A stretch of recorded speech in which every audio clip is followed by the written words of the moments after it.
Indonesia memang kaya raya ya. Potensi alamnya tersebar di berbagai pulau. Salah satunya di Sumbawa, Nusa Tenggara Barat ini pemirsa. Ada kekayaan apa ya yang tersimpan di pulau ini? Di Sekotong ada emas. Penghasil emas tuh di Sumbawa, Sumbawa besar dia. Penghasil emas di Skarbele, kayak gitu sih. Yap, memang benar emas merupakan salah satu hasil bumi di Nusa Tenggara Barat ini. Masyarakat setempat memanfaatkan hasil alam demi kelangsungan hidup, salah satunya dengan mencari emas. Wow, mendengar namanya saja, terbayang kekayaan yang akan didapatkan jika bisa memperoleh banyak emas ya. Sayangnya, kenyataan seringkali berbeda loh pemirsa. Tidak sebanding dengan perjuangan para penambang emas ini. Dengan alat sederhana, masyarakat setempat mencoba mencari emas di antara bebatuan dan mendaki bukit yang tinggi. Mereka mendirikan tenda di lubang penggalian yang berada pada ketinggian kurang lebih 1.500 meter dari atas permukaan laut. Melelahkan. Nah, pemirsa memang membutuhkan perjuangan ya untuk sampai ke sini ke tempat penambangan emas tradisional. Dan saat ini saya berada di ketinggian sekitar 1.000 meter dari permukaan laut. Saya hari ini mau ke atas lagi ya. Mau lihat penasaran seperti apa nih penambang emasnya. Bukan hal yang gampang ya untuk mendapatkan emas. Nah, pemirsa, selain Cina sebagai penghasil emas terbesar di dunia, ternyata Indonesia, tepatnya di Sumbawa, Nusa Tenggara Barat, ini ada tambang emas. Namun masih dilakukan secara tradisional. Nah, untuk sampai ke sini ini butuh perjuangan karena berada di ketinggian sekitar 1.500 meter di atas permukaan laut. Nah, selain itu lubang ini berada pada kedalaman 30 meter ya Pak ya. Jadi wajar ya kalau harga emas ini mahal sebanding dengan perjuangannya. Ini naik lagi Pak. Kisah perjuangan para penambang emas seperti ini juga pernah diangkat ke layar lebar tahun 2015 lalu, berjudul The 33. Is that the only way in? The only way in, the only way out. How much longer? About an hour. Film ini bercerita tentang penyelamatan 33 orang penambang emas yang terjebak selama 69 hari. Dengan setting latar belakang kisah di negara Chili, Amerika Selatan.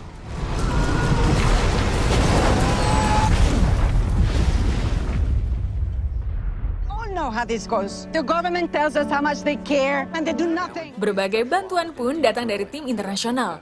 Siang malam mereka berusaha menyelamatkan nyawa para penambang emas. Proses penyelamatan ini disaksikan oleh lebih 1 miliar pemirsa di seluruh dunia. Ya, kisah si penambang emas ini diangkat berdasarkan kisah nyata dari peristiwa yang terjadi di Chili tahun 2010. A serious accident just occurred at the San Jose mine. Say something, I'm giving up on you. That's a big rock. That's not a rock. Untuk dapat mengolah atau memecah bebatuan, dibutuhkan alat yang diberi nama gelondongan. Dalam gelondongan terdapat beberapa besi atau biasa disebut peluru pemecah batu. Kemudian gelondongan diputar menggunakan mesin diesel. Batu dimasukkan dalam gelondong selama 5 jam. Gelondongan ini diberi air dan air raksa atau merkuri, serta batangan logam yang berfungsi menghancurkan kerikil-kerikil saat tabung berputar yang digerakkan oleh mesin listrik, hingga menjadi lumpur. Nah, pemirsa, setelah melalui proses penggelondongan itu selama 5 jam, nah ini dia hasilnya. Seperti ini. Ini beratnya sekitar 2 kilo, tapi ini belum emas murni ya, karena ini masih mengandung merkuri, jadi harus disaring dulu. Disaring, Pak ya. Dalam lumpur ini akan terlihat gumpalan berkilau, dikarenakan air raksa tidak larut dalam air ya. Nah, di dalam gumpalan ini mengandung butiran emas, sehingga gumpalan air raksa ini disaring menggunakan kain tipis dan yang tersisa dalam kain itu merupakan butiran emas berwarna putih. Nah, ini dia pemirsa. Setelah proses penyaringannya, jadi beratnya sekitar 3 gram ya. Tapi kalau mungkin pemirsa di rumah kok warnanya putih, memang putih. Nah, setelah ini baru dibakar dulu atau dilebur dulu, baru mendapatkan hasil yang warna kuning. Maksimal warnanya. Kita bakar dulu ya. Oke. Memang untuk mendapatkan warna emas harus dilebur atau dibakar ya, agar benar-benar mengeluarkan warna asli emas. Tuh lihat, sudah mulai berubah warna ya. Wah. Nah, ini dia emasnya ya pemirsa ya, dari proses tadi ini dia hasilnya. Baru lihat kuningnya setelah melalui proses peleburan. Nah, ngomong-ngomong soal emas nih pemirsa, ternyata ada makanan yang terbuat dari emas. Kira-kira bisa dimakan nggak ya? Tapi ini bisa dimakan. Ini dia liputannya. Nah, ini dia makanan yang dilapisi dari emas. Donat emas. Jadi bingung ya mau makannya? Mau dimakan atau disimpan aja ya? Ya pemirsa, jika biasanya donat memiliki rasa coklat, keju, stroberi, atau varian rasa lainnya, nah untuk donat yang satu ini berbeda banget. Perlu treatment khusus untuk membuatnya. Dengan berbahan dasar dari ketela ungu dan taburan emas 24 karat, hanya bisa ditemui di Amerika, tepatnya di sebuah kafe bernama Manila Social Club New York. Nah pemirsa di rumah, kalau mau mencicipinya harus siap-siap berogoh kocek ya. Harganya sebesar $1.000 Amerika atau sekitar 13 juta rupiah per lusin. Pikir-pikir lagi ya, mau beli apa enggak?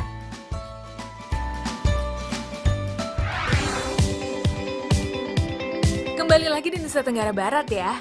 Pacuan kuda sudah biasa ya. Pacuan sapi, lucu sih. Nah, kalau ini pacuan ayam. Ini baru lucu dan luar biasa. Ya, hiburan gratis ini hanya dapat kita temui saat mengunjungi Sumbawa, Nusa Tenggara Barat. Masyarakat setempat menyebutnya barapan ayam. Atraksi dari Pulau Samawa ini bisa jadi hanya satu-satunya di dunia ya. Atraksi hewan unggas ini saat meluncur di lapangan hijau tentunya menjadi perhatian utama warga sini. Tuh lihat, udah pada siap-siap ya. Kalau melihat kemeriahan kompetisi ini, siapa yang akan menyangka ya, jika ide pacu ayam ternyata awalnya dari sebuah ketidaksengajaan para petani untuk mengisi kekosongan usai masa panen sawah. Nah, dari situlah tradisi ini terus terjaga hingga sekarang. Dalam acara ini, ayam-ayam wajib dihiasi ya, dengan umbul-umbul warna-warni atau noga agar gagah. Dan jangan lupa diberi pengikat berupa tali untuk menghubungkan kedua ayam ini. Setelah siap, ayam pun siap untuk ditandingkan. Wah, mau diapain nih bang, ayamnya bang? Lomba. Lomba? Iya. Lomba apa bang? Lomba karapan. Lomba karapan ayam. Oh, lomba karapan ayam. Ini usia berapa sih untuk ini? Ini kalau ini udah usia 1 tahun. Oh, 1 tahun ya. Nah, pemirsa di Sumba, Nusa Tenggara Barat ini unik banget. Ada perlombaan karapan ayam. Biasanya ketahuinya karapan sapi atau karapan kerbau, tapi ini karapan ayam ya. Nah, untuk perlombaan ini tergantung dari kesepakatan, Pak ya. Bisa setiap minggu atau juga setiap bulan. Untuk hadiahnya menarik banget. Untuk usia ayamnya sendiri sekitar 6 sampai 1 tahun untuk bisa berlomba. Kita langsung nih, mau berlomba langsung. Oke deh, kalau gitu yuk. Oh iya, yang berlaga di barapan ini adalah jenis ayam jantan ya. Karena ayam jantan sifatnya gesit dan tahan banting. Ada-ada aja ya. Nah, yang keluar sebagai pemenang adalah ayam yang lari atau mengenai patok atau saka, sejenis kayu yang ditancapkan di tengah lapangan. Pokoknya seru banget deh, beda daripada yang lain.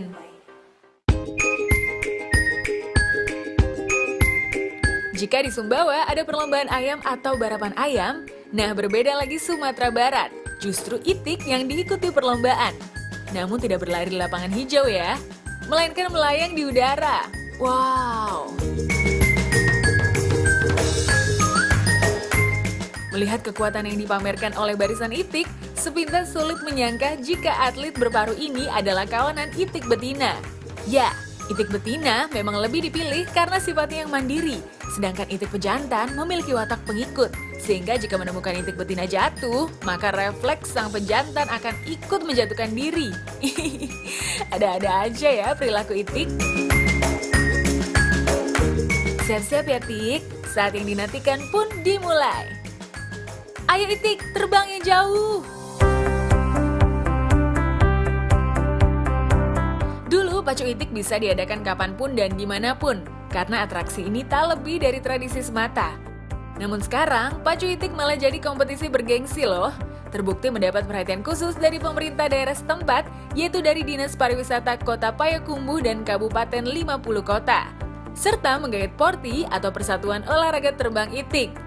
Akhirnya, kompetisi ini resmi diadakan setiap tahunnya. Tak tanggung-tanggung, hadiah yang menanti mencapai puluhan juta rupiah. Wow, menggiurkan ya!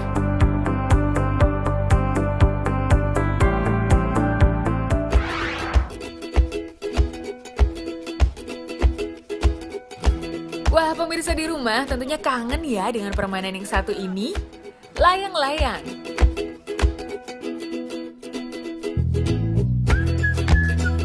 Yap, permainan legendaris ini masih tetap ada hingga sekarang, walaupun sudah beragam bentuk modern ya.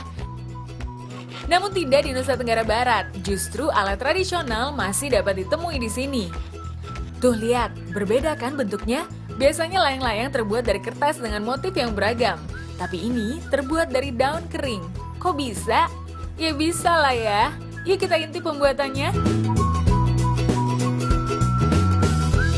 Ngapain tuh adik-adik?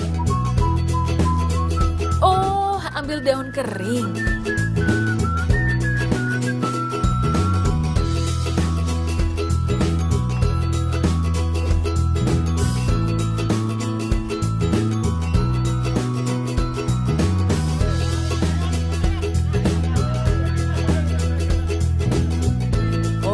Ternyata mau bikin layang-layang.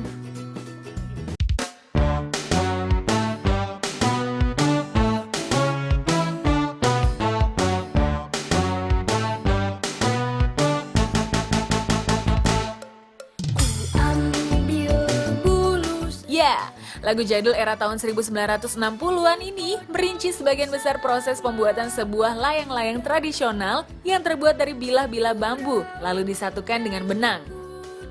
Hal ini sekaligus menunjukkan sebuah proses menghasilkan sesuatu yang nyata sehingga menjadi sumber kegembiraan bagi anak-anak yang memainkannya.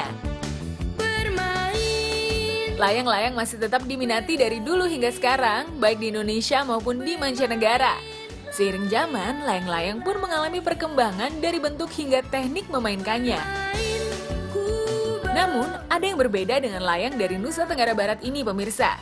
Layang-layang dibuat dengan cara tradisional, hanya dengan menggunakan daun-daun kering bernama daun gadong. Setelah daun dan bambu terkumpul, saatnya daun-daun ini dipotong ujungnya, lalu rekatkan dengan lem.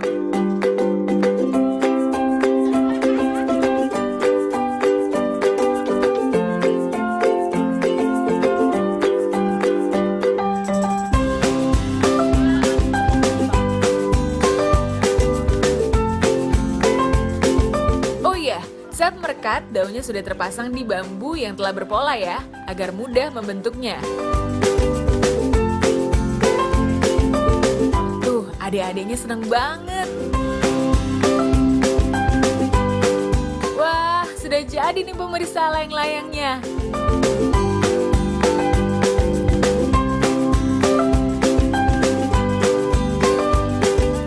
Wah, sedang bikin apa nih Pak? Ya, bikin layang-layang. Layang-layang. Ini unik sekali bentuk ini Pak. Ini terbuat dari apa Pak? Daun gadong. Wah, ini dia.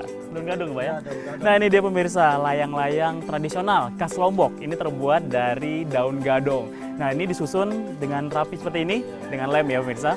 Ternyata pemirsa ini biasanya dimainkan seperti saat ini nih, di sore hari atau juga saat menjelang berbuka puasa. Tidak hanya itu, ternyata di beberapa negara juga menggunakan daun untuk membuat layang-layang, tapi bentuknya lebih unik. Ini dia liputannya. Lagi, Pak.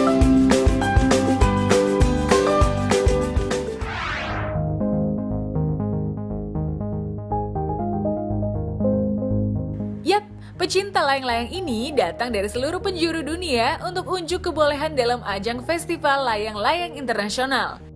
Ajang tahunan ini diadakan di sejumlah negara di dunia. Langit menjadi indah dihiasi warna-warni layang-layang raksasa. Festival layang-layang biasanya digelar di pesisir pantai agar mudah mendapat angin kencang. Berbagai negara menampilkan keunikan layang-layang yang dibuat dalam 2 dan 3 dimensi serta bentuk-bentuk yang unik, mulai dari terbuat dari daun, kanvas, kertas, dan beragam bentuk deh. Pokoknya semuanya hadir di sini. Penilaian dalam ajang ini didasarkan pada kerapian dalam membentuk rangka, keserasian warna dan gambar, dan tentu saja ketangguhan layang-layang saat mengudara di langit.